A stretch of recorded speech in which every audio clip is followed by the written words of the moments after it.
So we are here to talk about the movie The Abandoned, which is also known as The Confines, and this is by first-time feature director Aiton Rockaway, and this one stars Jason Patric, Louisa Krause and Mark Margolis. Now this takes up a somewhat classic haunted house tale basically. Its central character is played by Louisa Krause. She plays a character called Streak. And basically she is kind of a woman who had some kind of mental problem. She's obviously having some difficulty with custody with her daughter. It's told in the first few minutes of this movie. And basically she takes on this new job as a security guard in this kind of overnight old abandoned house. But it's a very decadent house, it's very large. And basically she's there being a security guard along with Jason Patric's character, who has been there for a while. And basically she's told there that this kind of house has been long abandoned, was never really kind of used. Anyway, she essentially starts her first shift, and curiosity gets the better of her, and she starts to kind of unravel these kind of layers around this house, and basically starts picking at its history and uncovers a dark secret. And she finds out that basically this kind of house had a nefarious past, as you probably expect. They always do, don't they? Let's be honest.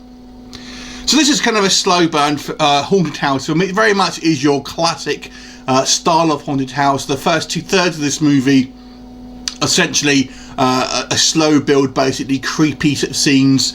We've got Mark Margolis here, who plays like this kind of homeless man who kind of comes in and out of the story. He's always pretty good. Obviously you've seen him in kind of like Breaking Bad, among a lot of other things.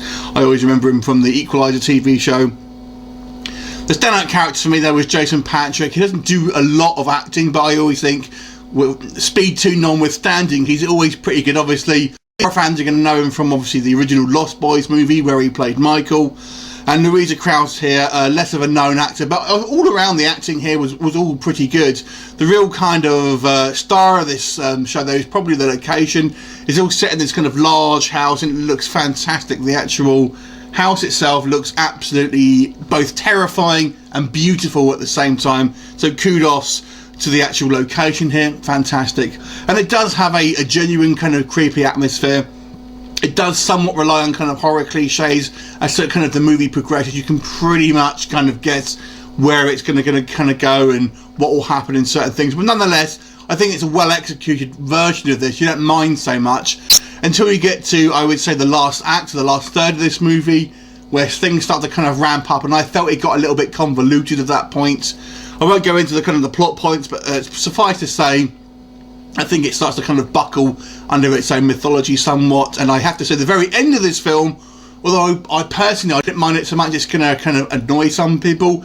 It has one of these kind of like horror twist endings that didn't quite make sense, if you ask me. But I feel will kind of annoy some people. Some people will kind of like it, but there you go.